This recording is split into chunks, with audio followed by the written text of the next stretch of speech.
Hey everyone, how you doing? This is Amon Green, Green Bay Packers all-time leading rusher, and you're watching Packers Total Access Live, your daily source for Packer content. Go Pack, go!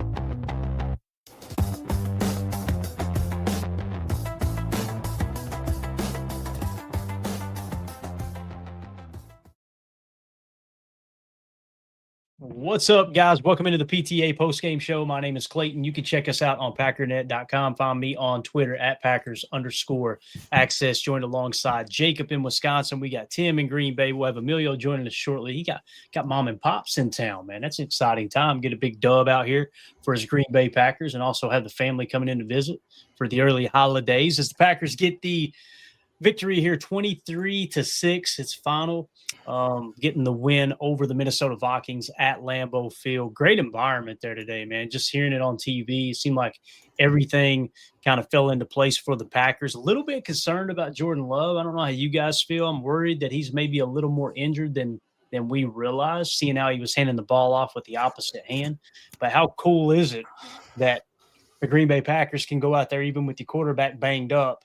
And what a huge game there. Absolutely awesome. We're watching the Detroit Lions, New York Giants game too, and Jameis Winston is cutting them up, boys. They've scored – how many points they scored now, Jake? 27? Is that right? That is correct. They just made an unbelievable pass, about a 40-yard bomb down to Theo Johnson after Winston should have been sacked. And he made some famous Jameis-type maneuvers, and 1st and 10 now in the red zone. And by the way, if you're looking at the box score for the Giants-Lions game at some point and you see Jameis Winston as a receiving touchdown, that is a true story. So it's just been an absolutely wild affair there. 27-24 with 4 minutes left. We'll bring you guys a little bit of action here as they hand the ball off. About a 3-4 yard gain there. So back to the Packers, 23-6. Jordan Love. To me, it seemed like he wasn't himself today. He dirted a pass down the seam at one point. You seen him hand it off with the opposite hand. And I know people on Twitter are going to do what they do on Twitter, talking about we're not aggressive enough, we're too conservative. The idiotic commentary by Greg Olsen to show him handing off with the opposite hand. I don't know what's going on. There's something weird there. And then turn around and say, they're playing this too conservative. Buddy, if you had two brain cells that rub together, you'd realize that's why they're playing it conservative. And Emmanuel Wilson, Tim, I'm just going to give you the floor. 28 carries, 107 yards, 2 touchdowns. I think I counted at least 4 explosive runs, maybe more than that. Those are runs of 10 yards or more. But what do you think about E. Wilson today, man? Try to tell you about my boy E. Will. Unbelievable.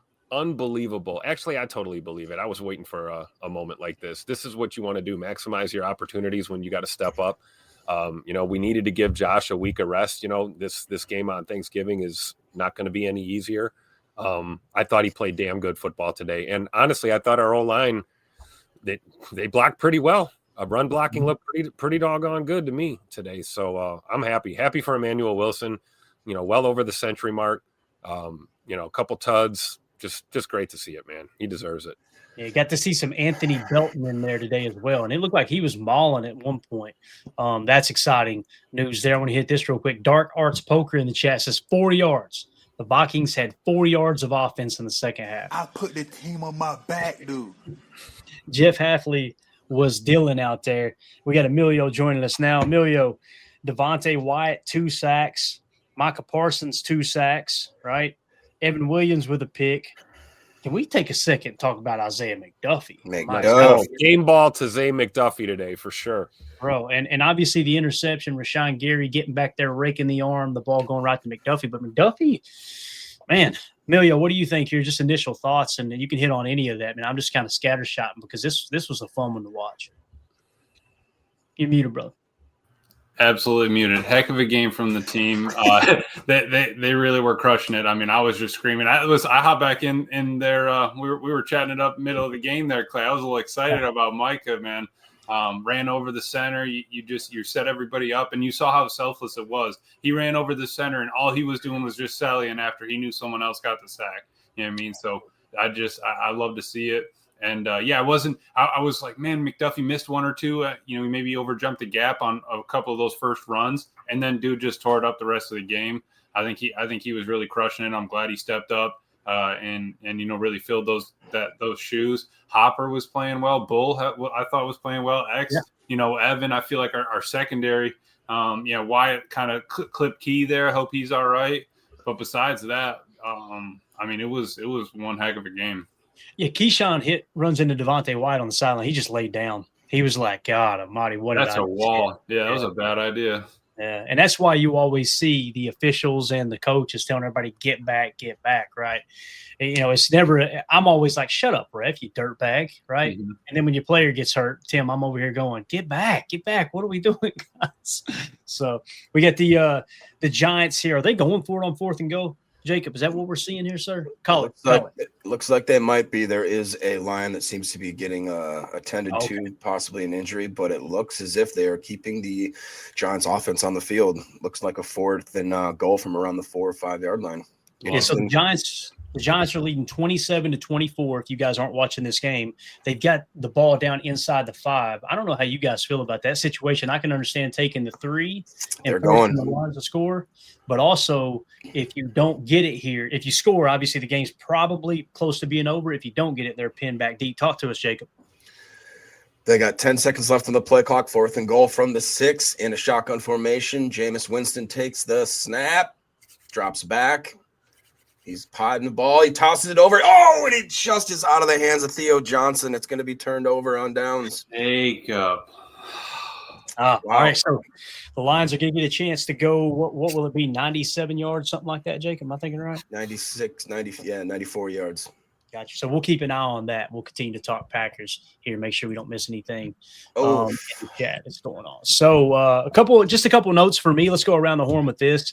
Morgan and Belton rotated at right guard, it sounded like. I thought the running game obviously looked pretty darn good. We kind of bullied the Vikings up front all day long. Once you seen that Jordan wasn't his self, it's like, okay, let's just press into the run. Let's start to, play the game that's in front of us here. So did Keyshawn Nixon have an interception, guys? Am I thinking right? I have that wrote down. I had that wrote down wrong. Nixon didn't. I don't believe so. Evan and McDuffie that had it. Yeah. Okay, gotcha. Okay, so obviously Nixon had the lead. Oh, it's an injury is what I got. Yeah, he only had 13 snaps. Right, so that I had it written down INJ and it looked like INT. Gotcha. We're from Kentucky. We don't write well. But yeah, so the injury there, that's kind of a note. Obviously, Jordan Love reading the blitz, man. He knows exactly where to go with the football when the other team blitzes. I think where he struggles from time to time is when he's got time to sit back there and overthink it a little bit, right? Mm-hmm. But boy, they would show blitz, they'd fire the blitz, the ball was coming right out to Watson. That throw to Wicks over the middle. Oh yeah, layered it. Yeah, beautiful. Shout out Jacob Morley. That'll be the Jordan Love sicko throw of the week, right? So, and also we'll go around the horn with this. Did you guys see the up tempo? Right? Oh, come on. We've been talking about it for the last 2 weeks. Want to see that, right? Here it is. We got it. So let's go around the horn with that information. Yeah, I was Jacob. I know you were happy about the up tempo, but I mean, that's all you get a play going. All right, let's hurry up to the line. You catch them off guard. Maybe they can't get into their blitz packages. You can kind of catch them on their heels. You get a big explosive play. Let's hurry up. Let's try to get on it. And yeah, you just kind of see the offense was humming a little bit more when they were under tempo. Don't you think, Jacob? Yeah, I agree. I loved your comment, by the way. We won't share that with the class here today, but I did like the up-tempo offense. I got to tell you, it is unbelievable right now. If you were to walk into any Facebook chat or Twitter, there are people calling for Matt LaFleur's job, saying that calling right now, and I can't even believe it. I posted a couple of things just being like, y'all are just – I'm sorry, but you're stupid. You're just stupid fans if you think that. We're up by 3 scores, and they're like, why are we playing the Colts so conservative? Because we want to run out the clock, dummy. Mm-hmm. That's what we do when you have 3-score lead and you have an injured quarterback that could possibly, It was just because Greg Olsen said something, Jacob. It's just because Olsen's like, I don't know why he was being so. Blind leading the blind. Greg Olsen, stick to your rap game because it's just as impressive as your stupid play calling and analysis. You are an absolute joke, and it shows your bias every time you sit there with your dumb face. I'm so done pulling punches on these idiots. It's ridiculous, but yeah, it's unbelievable. I've seen it too, Jacob. Facebook. I made the mistake of logging on to Facebook, and all of a sudden, all the Packer pages popped up, and it was just Matt LaFleur bashing the entire time. It was unbelievable, man. Unbelievable. And I'll tell you who does believe in Matt LaFleur. Look at him and QB1 right here walking off the field together. right? Yes, sir. Telling you, they are lockstep, man. This is Dominique Yates' tweet he put out here. Packers win 23-6, but just wanted to show that. There was, like I said, something up with Love, too. And again, those people that are constantly calling for LaFleur's job. Last week, what was it? It was Rashawn Gary's fault. You guys remember? Like, all right, we're not happy with Rashawn Gary all of a sudden. And by the way, is somebody going to put some damn respect on Rich Bisaccia's name, or are we just not going to mention how the special teams are playing? We just going to great. Yeah, make money. Come on, Tim.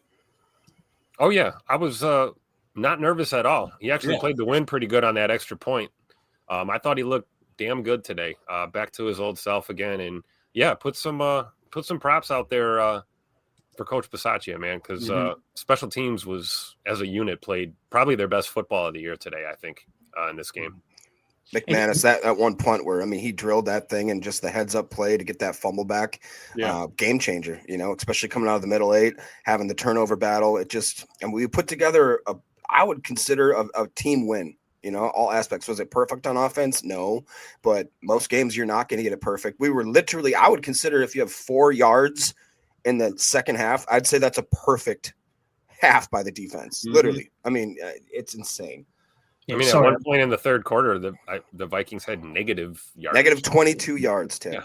So, I mean, that's a smothering championship level defense right there that you're seeing. Jerry with the super chat. Thank you so much, Jerry. The most tweeted phrase today will be, quote, "I always loved Emmanuel Wilson." Yeah, you got that right. Everyone's a fan of Fort Valley State, right? Yeah. Oh, yeah, absolutely. We loved him coming out in the draft, right? Yeah, oh, yeah. Everybody did.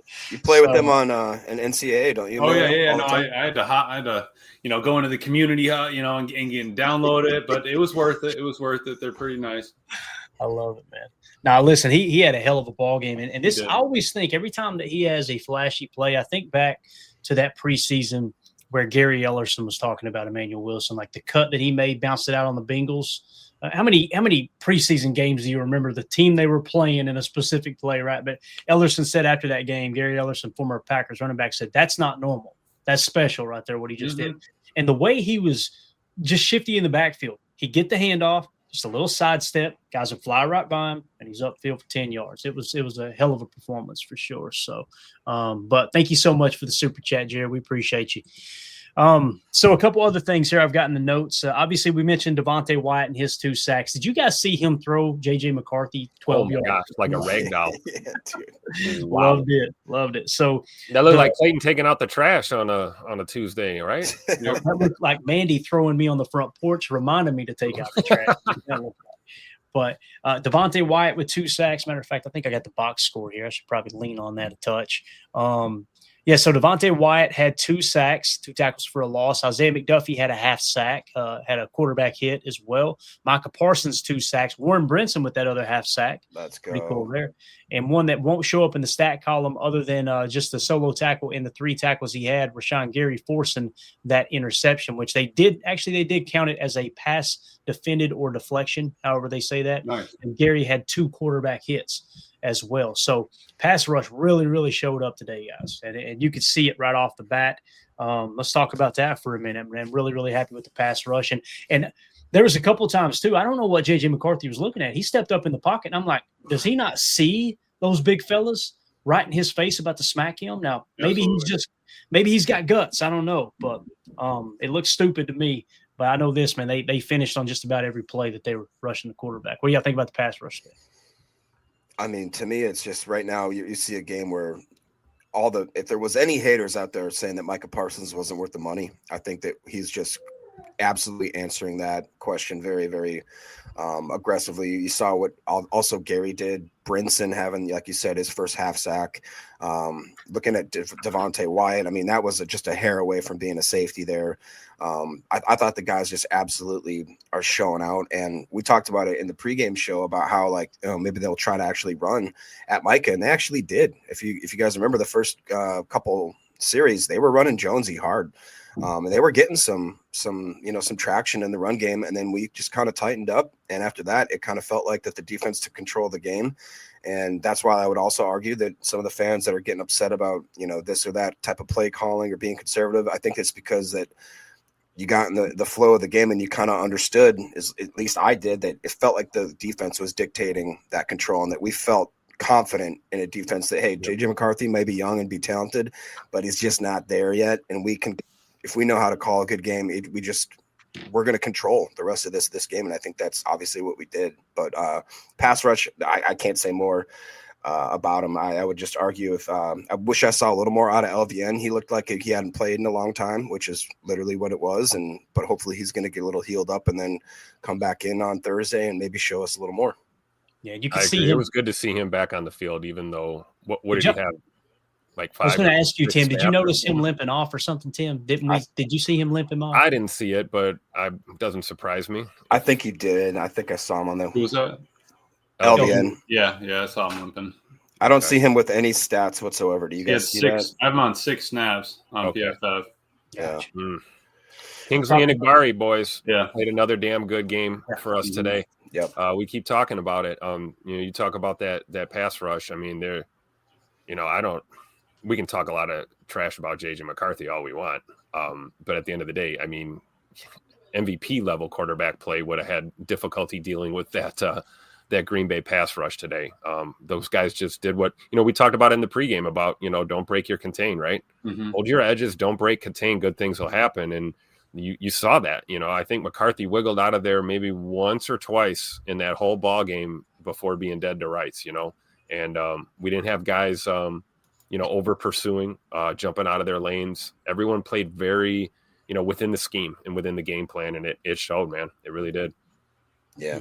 I think one of the best stats that I saw is highlighted here by Dark Arts Poker. All right, let's go. He says Micah is the only player other than Reggie White to start his career now with 5 straight seasons of 10+ sacks. I mean, this podcast, I've said it. I think Clayton has said it. We were not trying to compare Reggie and Micah because they were just different style of players.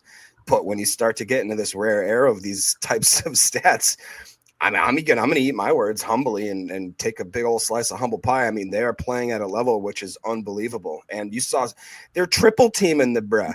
You know what I'm saying? They're throwing. I mean, it's insane the amount of attention he's getting, and he's still leading the league in pressure percentage and right up there in sacks. And it's just, he's worth every penny. Jacob, you only get that kind of triple team attention Friday nights, right? I mean, Micah gets his Sunday afternoons too. Come on now.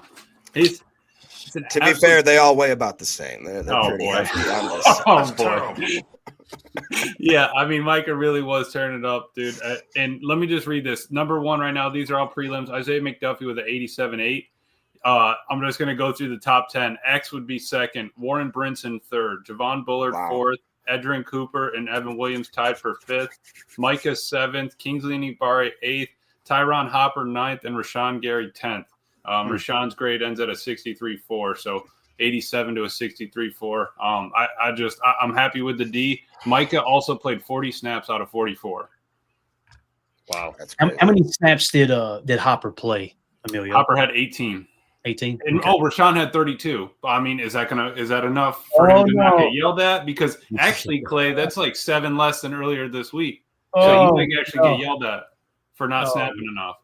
Unbelievable, man. Unbelievable. I'll tell you what else is unbelievable. This might be the shot of the day right here. I got to be careful, all right, because of the telecast. So we're going to go quick. Jacob Morley tweeted this out. LMAO, the crowd too. Everyone understanding the assignment. You ready for this? Look at the Packers leading the skull chant. Oh, no. Get off the screen real quick. So you love to see that, obviously. Jacob Morley, man, he never.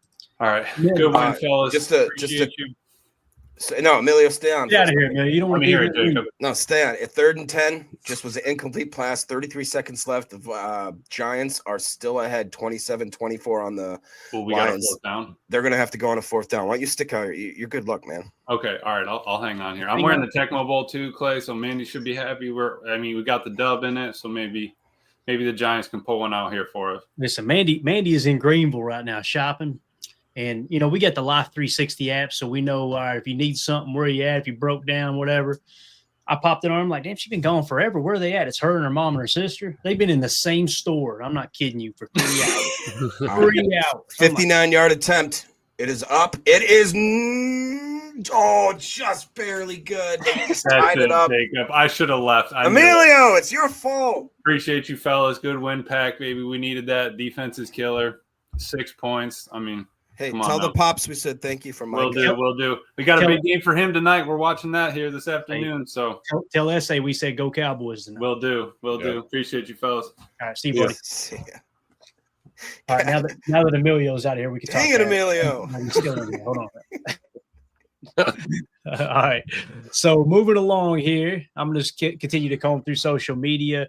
We talked about McDuffie a little bit already, had the half sack and the interception. Evan Williams with another pick, right? Evan Williams with an interception. You'd love to see that. So I'm sure his grade will be a pretty good grade going into tomorrow. Man, Victory Monday is going to be awesome. We're going to have so much to dive into. It's not even funny, especially with I was surprised, Tim, how many Viking fans were still talking trash today. Like, that doesn't surprise me. Going into this game, no information fan base. Come on, they're going to talk. Yep. Unbelievable, man. Unbelievable. Jacob, you're right up there, man. What's the vibe like? Have you left the house? So you probably haven't left the house today, have you? I haven't, but I'm in a group chat with more than my fair share of Vikings fans. To be fair, the ones that I know, I think they were kind of more realistic about the capabilities of JJ and what he does, but I think they're more surprised that defense, really didn't. Yeah, they had some pressure in certain situations and all that kind of stuff, but it just felt like that even though, if you want to call our play calling, quote unquote, conservative, it just seemed like that we were in control. And it felt like that Brian Flores, as much as he tried to get pressure, it just didn't seem to phase us. You did talk about how they switched out Belton and Morgan, which, I don't quite care for that kind of stuff, but just because I want those guys to get into a groove, and then if you keep swapping them in and out, it just feels like you're asking for trouble. That being said, I thought that the offense, did what they had to do and actually kind of exposed Brian Flores' defense. And then once we got into a position where we could control the game, I think we did kind of coast. But I'm fine with that in a divisional game where we have 4 days until we play our next divisional opponent in a big high stakes type of scenario. So I think people need to think about that as well. Dang, it looks like that Bates is calling that the Bears actually did win. So that is, Yeah, we'll go around the league here in a minute for sure. And you mentioned short week, right? And Tim, I see you nodding your head. It's like, why try to empty the clip? You've got a 3-score lead. Let's get Jordan out of there. Something's obviously wrong with him and his health. He's a little banged up from that injury last week. And then on top of that, it's looking like this Lions game is going to go to overtime. So they're going to be playing an extra quarter of football before they have to play us on a 4-day week as well, right? Yeah. And Emmanuel Wilson running his ass off all day. It was working. Why, the fact that they did not bail on that approach is really what makes me proud of this football team, is that Matt didn't get away from it. You can be a greedy fan and want to see, 50-yard bombs to Christian Watson all day long. That's fine until one of them gets tipped for a pick and you've just crapped the bed and given a bad team momentum. Yep.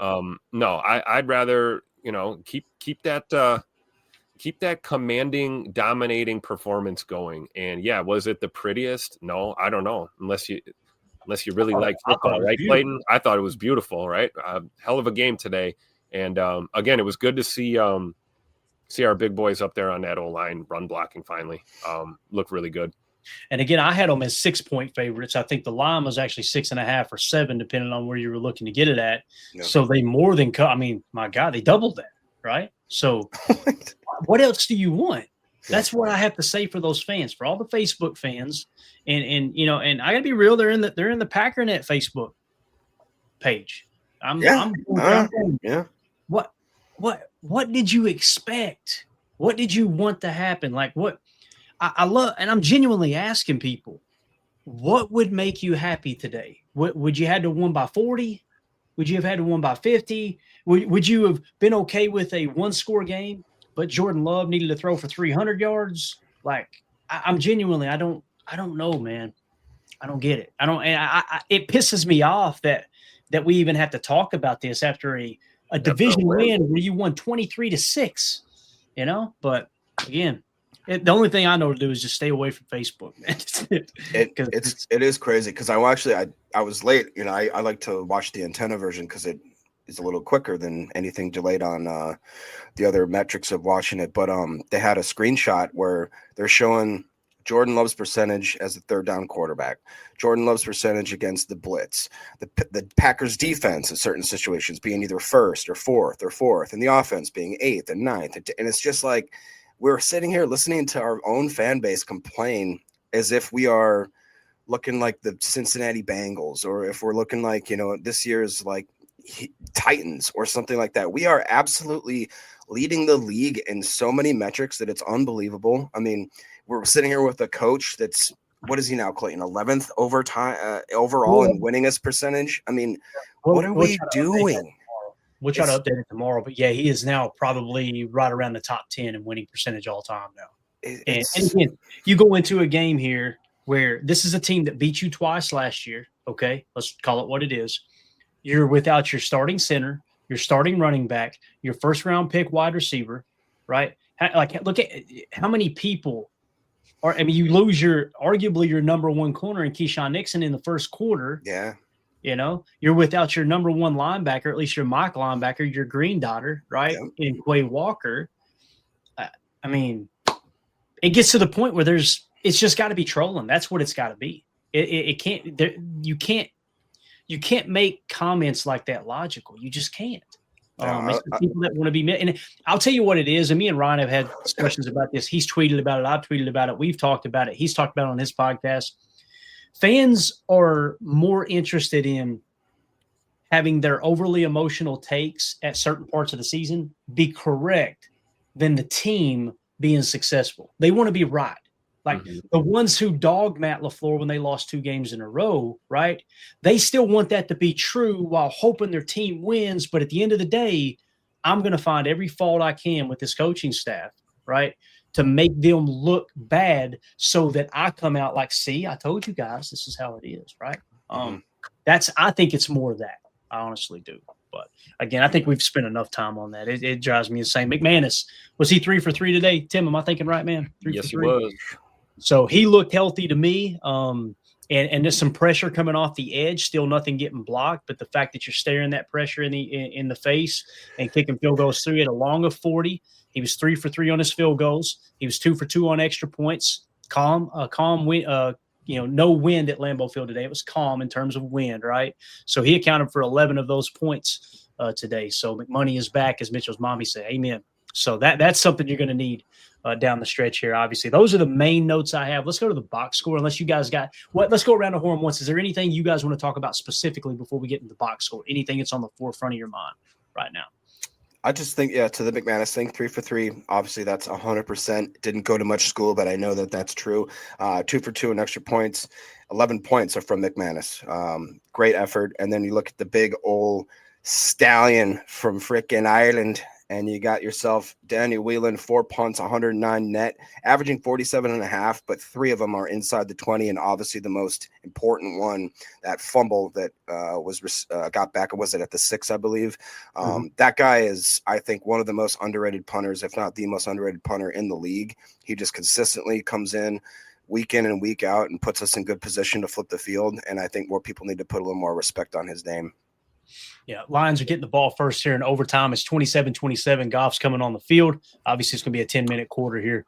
We'll keep you guys up to date on that. Obviously, we're Giants fans here. Tim, is there anything you want to hit on before we dive into the box score? Is anything kind of stick out to you that maybe we didn't cover up to this point, man? Yeah, I think we'll look at the numbers, but I thought with Keyshawn going down, I thought Kamal Haddon did a pretty serviceable job. Great point. Backing him up today when we needed snaps. I mean, we haven't seen much of him at all this year other than maybe the occasional special team. Oh, no. Assignment. So thought he looked pretty good. So shout out to Kamal Haddon. You got to be kidding me. And just like that, it's over. Oh, God. Jameer Gibbs just housed one, right? And you guys correct me if I'm wrong. The rules are for a touchdown on the first possession. It's over, right? That's over. It's over, I believe. Yeah, maybe. Or is it? No. Do they get a shot to match it? Is that what it is now? Yeah, unless it was a score on the kickoff, right? No, you're saying it was returned, or is this a play? No, he just run. Yeah, he just run up. They got the first possession. They scored. Oh yeah, if it's a touchdown, I think that's over then, right? It's a touchdown. Yeah, but they're not celebrating. Kick the extra point though. I don't understand these new rules. Bro. Okay, well then, they do get one chance to possess the ball apparently. Because remember, they had it like the old way, and then the playoffs was the new rule, and now I think they've run the playoff rule over to the regular season. And as soon as we figure it out, it'll change again anyway. So exactly. I wish they would go with the college look. that's just I love the way the college football does it. Both teams get a shot, and if it lasts for another hour, who cares, man? Who doesn't want extra football, right? As the Dark Arts Poker says, each team gets one chance, no matter because there for a while it was okay. If one team scores a touchdown first, it's over, right? But if they kick a field goal, you get a chance to match it. It's like, can we just stop with this nonsense? Stop. But hey, this is famous Jameis's time to shine right here, man. We'll see how it unfolds. Let's go to the box score and hit it. You guys keep an eye on the chat when we start anything. Actually, let's hit this one real quick because Coach Lynn says Belton flashed big time at guard. I thought so too, Coach. And then I want to say there was a couple tweets that I read where some of the Packers beat was saying that his protection broke down or something. I could be wrong there. Well, I'm excited about looking at the tape. I'm sure you are too. But yeah, I thought it was cool to see Anthony Belton out there, Jacob, at right guard, because he looks like a mauler to me, man. Yeah, I mean, it definitely kind of lends towards the argument of kind of we want to be kind of more road graders, and that was him when he came out. That was one thing we knew for sure about Belton is he is a physical, aggressive, tough guy that can definitely finish plays. Maybe the thing that we had to maybe worry about was some technique issues with him, and I think that he's kind of started to shore that up a little bit. Usually, I believe he was playing more tackle, but to be honest with you, I liked what I saw of him out of right guard, and at this point, I would much rather have Belton at right guard and maybe have Morgan playing on that left-hand side just because they both seem to be more comfortable. I believe Belton was predominantly a right tackle in college. I could be completely wrong. Chat will let me know if I am. And then I know for a fact that Morgan played almost his entire career in the left-hand side at that left tackle position. So I just, I feel like maybe we're asking guys to do stuff that's just kind of not in their wheelhouse. But for once today, it really felt good to see that offensive line against a good defense actually moving them around pretty awesome. Yeah, leave it to the negative part of the fan base to find the two plays that, Big Escalade missed a block on or something. When the bulk of the snaps that he played was really good, high quality football for us today. Definitely. Chewy says a million people just searched the NFL overtime rules in 19 seconds. So there you go. Got a 2nd and 10 coming up here for the Giants. They're obviously going to go down and try to match with the touchdown. But I'll tell you this, I feel a lot better about the Packers' chances of beating the Lions after the way they played today because they played like cheeks today, man. It was right. Now, don't get me wrong, the Giants played well, too, but they're not going to drop 34 on the Packers defense. So they're going to find themselves in a damn dogfight on Thursday. And again, I feel like we played conservative today in terms of holding people out. You probably could have put Jaden Reed out there. You probably could have put Josh Jacobs out there, right? Hell, we put LVN out there. He started limping a little bit. You get his ass off the field real quick, right? Thinking the Thursday, I'm sure. So I kind of feel like too that Matt LaFleur could tell early on. All right, we are definitely the better team here today. Let's lean on them a little bit and just get this dub here. So let's go to the box score real quick. J.J. McCarthy, the chosen one, right? 12 of 19 for 87 yards, 2 interceptions. He was sacked 5 times for a loss of 35 yards. Jordan Love, you could tell something wasn't right. And again, I don't want to put words in your all's mouth. Did you guys see it the same way with him? Because it just felt like he wasn't comfortable. Like there was, like it might have been that shoulder bothering. And if you guys are wondering what I'm talking about, last week against the Giants where he lowered his shoulder and took that blow to the shoulder, went in. I guess he had to get some kind of shot in the blue tent and came back out, played a lot better. This game, it looked like it was bothering him. I don't know. I think I noticed it in the second quarter is when I first noticed it. Yeah, and down the stretch too, you really, as we leaned into the run, you could see some of those handoffs looked a little unorthodox, which honestly that makes me nervous. That's when you have a botched exchange or you get a fumble in the backfield. But I thought Jordan protected the ball pretty well considering. But yeah, clearly he's not comfortable handing off with his non-throwing hand, and I don't know if that's due to the shoulder injury that he sustained last week. But bottom line, found a way to run the offense and get it done though. And you got to respect the guy that's going to grit through it and go out there.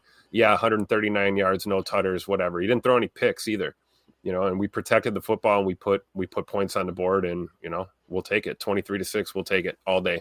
Yeah, absolutely. Real quick, 4th and 10 is upcoming right now. 19 seconds on the play clock. Famous Jameis is in the shotgun with it looks like a spread formation. He is going to take the snap. He moves up in the pocket, scrambling to the left-hand side. He's calling for, and he's going to run for it and get the first down. There is a flag on the field, though. Of course there is. Could be in the secondary, though, so that may look like that they get a little second chance here. All right. Keep an eye on it. Go ahead, Jacob. Yeah, sorry, no, just about Jordan Love. I did agree that he maybe looked a little just unlike himself especially with the handoff stuff like Tim talked about. Also, if you guys remember, it looked like they did a design run though, where he kind of curled out left and then cut inside and then immediately slid when he sensed any sort of pressure, which I would understand, if he has, but I just feel like that it would be odd for them to call a design run if he is dealing with any kind of injury, if that makes sense. So I don't know. It looked like a read option, and once he got out to the flat and realized the flat was taken away, he just tried to save himself, I guess. Right? Yeah. They did give them the first down, by the way, so they are still in this. Awesome. Here we go. Jameis under center. Ace nasty set 12 look. Gonna fake it, play fake, back to pass, fading away, throws. What a throw and catch. Dude, that's Theo. He likes that. Theo Johnson is a guy I was talking about the weeks prior. He's showing to be a decent tight end here. Yeah, young dude, right? Did he come? Yep. Is he a rookie this year? Am I thinking right, Jake? I thought he was a second-year player, but I think it was one of those guys that me and Tim kind of late-round draft pick type guy that kind of showed some spurts here and there, but yeah, I think I got it right here. Theo Johnson was not this past draft, but the one before. Yeah, we had him lit up green, and he was the fourth best tight end in the draft. So there you go.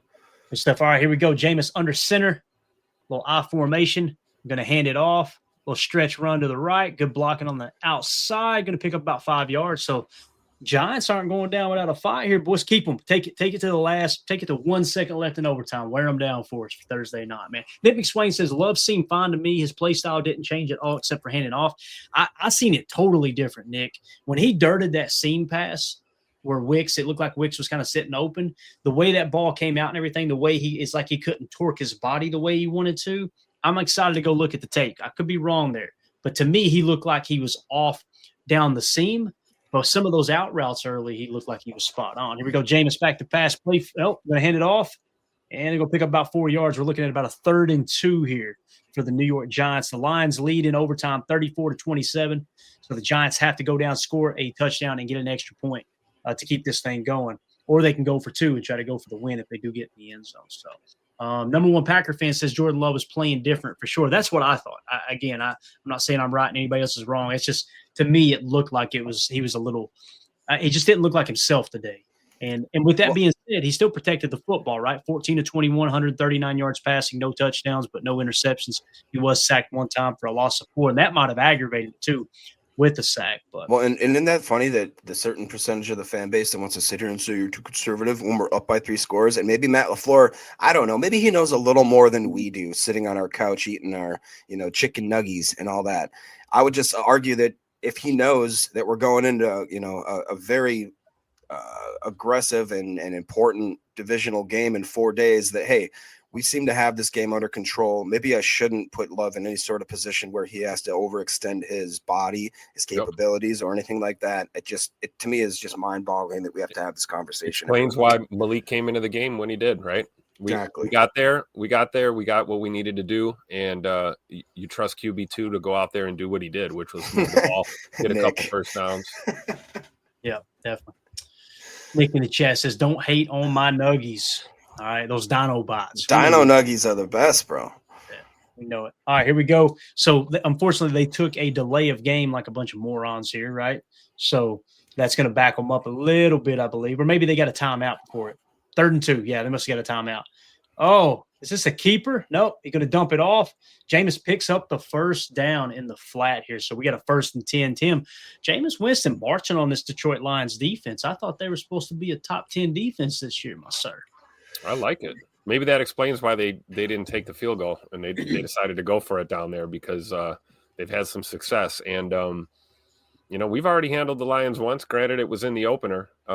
These teams are going to be different going into this game on Thursday, but I'm with you, Clayton. I think the Detroit Lions, at least from that side of the ball, they're as vulnerable as they have been in the last couple of years. So, should have a good chance on Turkey Day to get that dub. Play action pass out of the gun. Smoke screen just picks up about 2 yards. We're looking at a 2nd and 8 here for the New York Giants as they're trying to score in overtime. 5 minutes and 44 seconds left in that overtime period. I don't know, man. Jameis always looks like he's having fun, but he looks dog-ass tired right now too, boys. He looks like he's breathing heavy, don't he, Jacob? He does, but, man, he's been playing his butt off. And we talked about it many, many times that he's one of those guys that even though the Giants, as far as their season is concerned, there's not much going on there. But as far as trying to play for their new head coach, their interim head coach, and play for that backup quarterback, if any guy could get him to play, it's a guy like Jameis. They just sailed one a little bit far. It's going to be a 3rd and 7. Heck, Kentucky's finest, Wan'Dale Robinson, wide open on the corner. He had him open. Oh. Pax Scooby in the chat says the only complaint I had about LaFleur was killing the clock in those 2 losses rather than being conservative. I agree with that. I felt like we were being too aggressive in some of those situations and also going for it on 4th down. And I logged on to Twitter and everybody else was saying the opposite. So, I'm with you on that, Pax, for sure, man. All right, here we go. 3rd down, coming up 3rd and 7. What? Giants in the gun. We got a bunch nasty split to the right. They're going to hand it off on a little draw play, going to pick up about 4 yards, try to make it 4th and manageable here. Looking at about 4th and 5, maybe a 4th and 6, something like that. So, 4th and 5 coming up here for the Giants. Lions lead 34-27. Is there a Marsh's Wan'Dale? It looked like Wan'Dale Robinson coming back onto the field. That seems to be their number 1 receiver there for the Lions. All right, let's see what happens here. You want me to call it? I got you, man. I got you right here. 4th and 5. Jameis at the line. In the gun set, we're going sidecar left, bunch, nasty split to the right again. Work at corner again. It was there just a second ago. A little hard count. Ball snap. Jameis back to throw. Jacob already told you what happened. He is sacked, and that's the ball game. So the Lions escape with a victory there. Aiden Hutchinson gets the sack there at the end. Lions are going to win 34-27. This one's got to hurt the Lions a little bit, though, boys. You go out there and you give up 27 points at home to the New York Giants. That's a tough one there. And all those Lions fans that were making fun of the Packers last week for only winning by 7 points, all of a sudden they only won by 7 points at home, and you allowed them to run up and down the field on you all day, too. Yeah. So, Clayton, could you look at that? I don't know if you can still see the replay, but isn't that the quote-unquote definition of a drop tackle when you just grab your body and don't have any sort of connection with the ground and just swing him down? Let me see if I can go back. So he grabs him. That's a hip drop. You know what I'm saying? Like if they just called that tackling. And I hate that. I hate that call. If I could do away with it, I wouldn't. But that's what Doug's saying. Hip drop. Yep. I feel like what they've done is they put emphasis on it last year, and this year they're coming back off of it, right?